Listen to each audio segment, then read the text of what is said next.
ప్రభునందు ప్రియులైన మీకందరికీ యేసుక్రీస్తు ప్రభువారి నామంలో శుభవందనాలు తెలియజేస్తూ ఉన్నాం.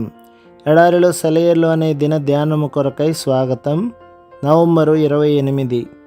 ఉదయ సాయంత్రముల ఉత్పత్తులను నీవు సంతోషభరితములుగా చేయుచున్నావు. కీర్తనలు 65:8.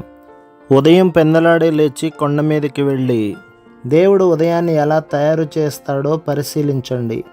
దేవుడు సూర్యుణ్ణి పైకి నెడుతున్న కొలది ఆకాశంలో బూడిద రంగు మెల్లిమెల్లిగా కరిగిపోతుంది.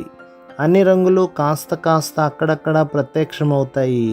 అవన్నీ క్రమంగా మిళితమై ఒకే ధవళ కాంతిగా మారే వేళకు సూర్యబింబం ప్రత్యక్షమవుతుంది.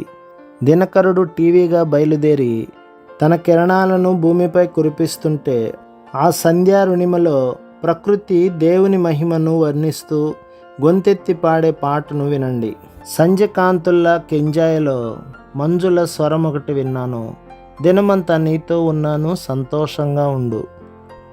ఉదయవేళ వ్యాపించే నిర్మలమైన కాంతి సత్యం గురించి నా హృదయం తహతహలాడేలా చేసింది.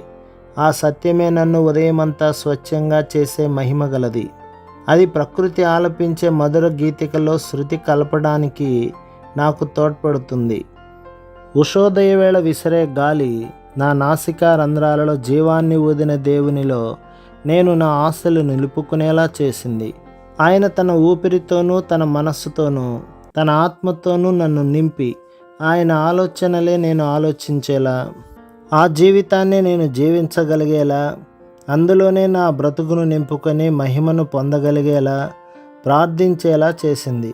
దేవుడు ఇచ్చే ఉదయాలు రాత్రుళ్ళు లేకపోతే మానవ మాతృలం మనం ఎలా బ్రతకగలం?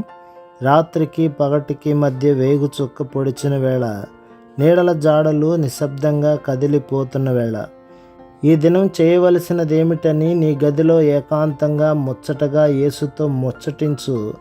ఆయన చిత్తమేమిటని. నిన్ను నడిపిస్తాడు, పర్వతాలు వంచుతాడు, ఎడారులు పూలు పోస్తాయి, మారాధార మధురమవుతుంది. ఈ జీవన యాత్రంతా తెలుసా జైత్ర యాత్రని? ఉదయాన్నే ఆయన్ను ఆరాధిస్తే నిజమే ఇది ప్రతినిత్యం. ప్రభు మిమ్మును, మీ కుటుంబమును, మీ సంఘమును దీవించి ఆశీర్వదించునుగాక. ఆమేన్.